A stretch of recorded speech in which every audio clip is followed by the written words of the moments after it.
सिर्फ एक चीज थी जो कि मार्केट में कुछ रिकवरी करवा सकती थी, जैसा हम लोगों ने परसों के लाइव सेशन में भी डिस्कस किया था कि सिर्फ एक चीज जो कि यूएस और इंडिया की ट्रेड डील है। लेकिन यूएस इंडिया ने प्रोटेक्शन मांगी यूएस के सेक्शन 301 के अंडर। अब यहां पर प्रोटेक्शन मिली है या नहीं मिली ये तो मालूम नहीं, लेकिन यूएस ने 12.5% का additional tariff on imports impose कर दिया है इंडिया के ऊपर, और साथ में कुछ और भी देश है। ये मार्केट के लिए एक बहुत बड़ा नेगेटिव सिग्नल आज के दिन के लिए बनता है। कल मार्केट अच्छा था, ठीक है, कल के सेशन में मार्केट अच्छा था, कल मार्केट काफी अच्छा रिकवर करा, लेकिन आज गैप डाउन ओपनिंग मतलब इन्वेस्टर को कुछ बेसिकली यहां पर मिल नहीं रहा है। और अगर इसी तरह से सिचुएशन रहती है, यूएस ईरान तो आगे बढ़ ही रहा है, लड़ रहा है, मर रहा है, जो मर्जी कर रहा है। एक ही होप थी यूएस और इंडिया की ट्रेड डील, वो भी यहां पर कहीं ना कहीं पूरी तरह से शाटर होती देखने को मिली है।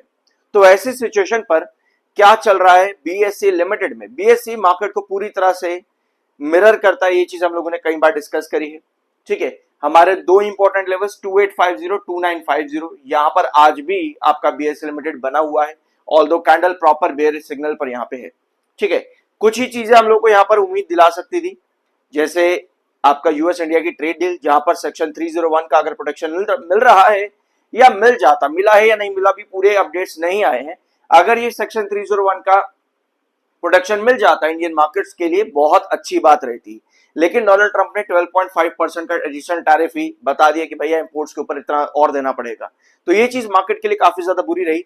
ऑल्दो पुराने टैरिफ्स को कट किया गया है, ये चीज आपको पता होगा, पुराने टैरिफ्स, क्योंकि यूएस के सुप्रीम कोर्ट, ये पुराना मुद्दा है, सुप्रीम कोर्ट ने कहा कि भैया ऐसे कैसे टैरिफ वगैरह वगैरह, तो कट कर दिए गए थे। अभी 12.5% का आपका एडिशनल टैरिफ को इंपोज किया गया है। बट मेजर चीज यहां पर क्या है, ये 12.5% चलो इसको भी एक टाइम के लिए थोड़ा सा साइड पे रख देते हैं। यहां पर सवाल सबसे बड़ा सेक्शन 301 पर ही था, क्या इसको इंपोज करेगा अमेरिका, क्या इसकी प्रोटेक्शन देगा इंडिया को, ये सबसे बड़ा सवाल यहां पर है। और इसी वजह से मार्केट आज के दिन डाउन है। कल अप था क्योंकि यहां पर उम्मीदें थी कि ये इंपोज किया जाएगा, हमको प्रोटेक्शन दी जाएगी, लेकिन ऐसा नहीं हुआ। ऑलराइट, सो अब बीएसई लिमिटेड के अंदर एक्चुअली चल क्या रहा है? कल के सेशन में हमारे पास 36.5% की डिलीवरी थी।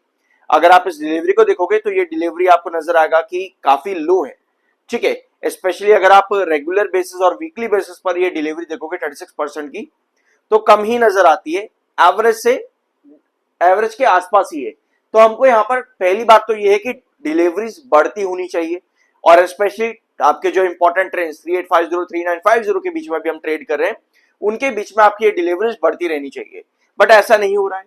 तीसरा पॉइंट आता है कि भैया एफआईआईएस को वापस इंडियन मार्केट में रिटेन करने के लिए जो गवर्नमेंट या फिर फाइनेंस मिनिस्ट्री की तरफ से स्टेटमेंट आए थे कि भैया हम टैक्सेस कट कर सकते हैं, करना चाहिए कि नहीं करना चाहिए, वो बातें सिर्फ ऑन पेपर रह गई, उन पर अभी कोई डिसीजन आया नहीं है। तो मार्केट को जहां जहां रिलीफ मिल सकता है वो सभी चीजें इस समय मार्केट में आ ही नहीं रही है। तो अगर वो चीजें नहीं आ रही तो एफआईआईएस लगातार भैया सेलिंग भी कर रहे हैं। 1 जून को, 1 जून 8,362 करोड़ की सेलिंग, 2 जून 7,823 करोड़ की सेलिंग, तो लगातार सेलिंग है यहां पर एफआईआईएस की। 15,000 करोड़ से ज्यादा, लगभग 16,000 करोड़ से भी ज्यादा की एफआईआईएस 2 दिनों के अंदर जून के महीने में सेलिंग ऑलरेडी कर चुके हैं। इस समय 2 लाख बायर है, 1,81,000 सेलर है बीएसई लिमिटेड के अंदर। टेक्निकली स्टॉक न्यूट्रल है, 58.6 पर एमएफआई है, 50.4 पर आपका आरएसआई है। सो बीएसई लिमिटेड का चार्ट आपको यही बताता है कि हमारे दो इंपॉर्टेंट लेवल्स 3850 3950, ठीक है, यहां पर स्टॉक को कंसोलिडेट करना चाहिए, रुकना चाहिए। और हम लोगों ने कल भी डिस्कस किया था कि भैया यहाँ पे पॉजिटिव न्यूज आनी जरूरी है, क्योंकि अगर पॉजिटिव न्यूज आएगी तो डेफिनेटली ये इस रेंज के अंदर टिका रहेगा। यहाँ पर कुछ भी नेगेटिव एलिमेंट क्रिएट होता है तो ये थोड़ा सा यहाँ पर मिल करके वापस आपको एक ड्रॉप दे देगा टुवर्ड्स 3600। ऑलराइट, ये नेक्स्ट रेंज बनती है। लेकिन बीएसई लिमिटेड, अब आप कहोगे कि भाई इतनी बड़े ब्रेकआउट यहां पर दिए तो उसके पीछे क्या रीजन थे, वो चीज हम लोग डिस्कस कर चुके हैं। आरबीआई का पॉलिसी में डिले, ठीक है, उसके अलावा एफआईआईएस का भैया कि हम करेंगे कट्स, और उसके बाद में पेपर ऑन रह गया तो आपको वहां से गिरावट मिली, लेकिन जब ऑन पेपर आया तब आपको तेजी देखने को मिली।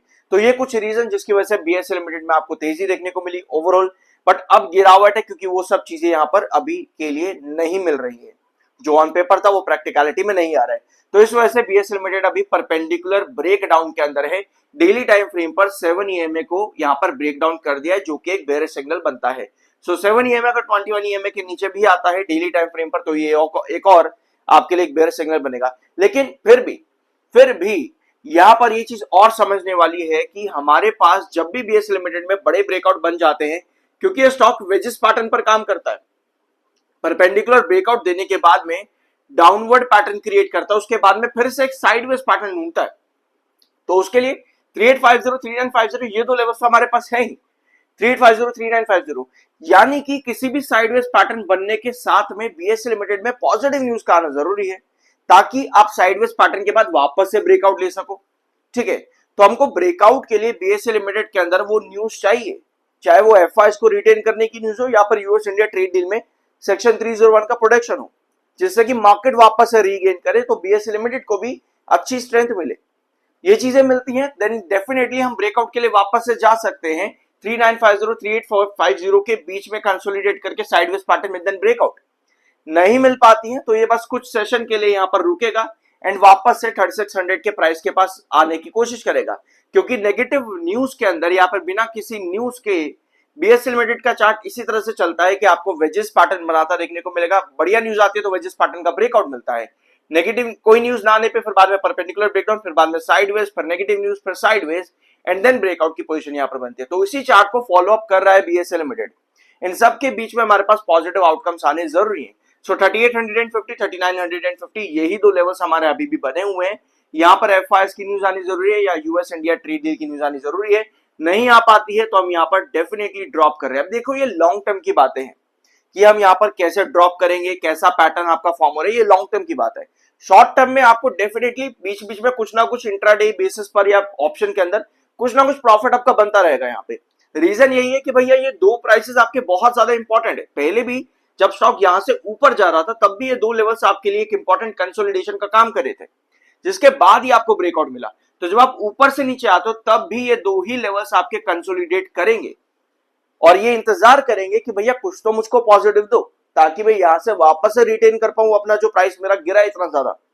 ऑलराइट, तो लॉन्ग टर्म के अंदर आपको यहां पर फॉल मिलने के चांसेस ज्यादा हैं, कुछ पॉजिटिव आउटकम नहीं आता है। तो शॉर्ट टर्म में आपके ये रेंज है, यहां पर बीच में ट्रेडर्स बहुत ज्यादा एक्टिव देखने को मिलेंगे। पॉजिटिव चीज ये है बीएससी लिमिटेड के 1 आवर टाइम फ्रेम पर, ये जो ब्लैक लाइन आप यहाँ पे देख रहे हो ये 200 EMA की है, जो कि 3850 के पास ही काम कर रही है। तो ये एक अच्छा सिग्नल यहाँ पर मिलता है कि एटलीस्ट हमको मालूम है कि 3850 1 आवर टाइम फ्रेम पर ये हमारा 200 EMA के अकॉर्डिंग भी एक इंपॉर्टेंट बेस है। तो एटलीस्ट आपको हमको ये भी यहाँ पर पता चल जाता है कि भैया इसके नीचे कोई भी फॉल एक बेयरिश टेक्निकल और चार्ट को इंडिकेट भी करता है, क्योंकि 200 EMA के नीचे गिरना दैट मींस बेयरिश सिग्नल वो अपने आप में इंडिकेट कर जाता है। तो अच्छी चीज ये है कि 200 EMA 1 आवर टाइम फ्रेम पर 3850 के पास में ही है, तो यहाँ पर और चार्ट स्ट्रॉन्ग हो जाता है 200 EMA के अकॉर्डिंग, जो भी आप लोगों ने अभी यहाँ पर डिस्कस किया है। ऑलराइट, तो ये अब यहाँ पर अभी हमने लॉन्ग टर्म और शॉर्ट टर्म जो ट्रेडर एक्टिविटी है जिस रेंज के बीच में चल रही है उसको भी डिस्कस किया। लॉन्ग टर्म के अंदर चार्ट किस तरह से परफॉर्म करता है, 3600 का प्राइस क्या आपको देखने को मिलेगा, उसके लिए न्यूज का एलिमिनेशन रहेगा, तो आपको डेफिनेटली वो प्राइस देखने को मिल रहा है आने वाले वीक्स के अंदर। बाकी देखो यहाँ पर न्यूज का आना बहुत ज्यादा जरूरी है। मार्केट इसी तरह से काम कर रहा है। कल के दिन आपको अच्छी खासी मार्केट में रिकवरीज देखने को मिली, आज मार्केट में गैप डाउन ओपनिंग। कल के दिन का रीजन था कि भैया यूएस इंडिया ट्रेड डील के बीच में होप्स लगाए जा रहे थे। ठीक है, हमने परसों लाइव सेशन में भी डिस्कस किया था कि ट्यूसडे के दिन मार्केट अच्छा दिखेगा, लेकिन वेडनेसडे एंड थर्सडे के लिए पुट बायर्स को बहुत फायदा होने वाला है, और एग्जैक्ट वही चीज आपको यहाँ पर देखने को मिली है। सो यहाँ हमको न्यूज ही चाहिए, यूएस इंडिया या फिर आपका ऑफ कोर्स यूएस ईरान, तो कुछ ना कुछ वहां से पॉजिटिव है तो मार्केट क्या दुनिया के लिए अच्छा है वो। तो तीसरा आपका एफआईएस को वापस रिटेन करने के लिए पॉलिसीज में चेंज आना। तो ये कुछ चीजें जो हमको यहाँ पर चाहिए मार्केट में रिटेन करने के लिए, और 3850 3950 के बीच में बीएससी लिमिटेड को भी स्टेबल करने के लिए। कुछ नया जानने को मिला हो सब्सक्राइब जरूर करना। I am NR certified. मिलता अगले वीडियो में।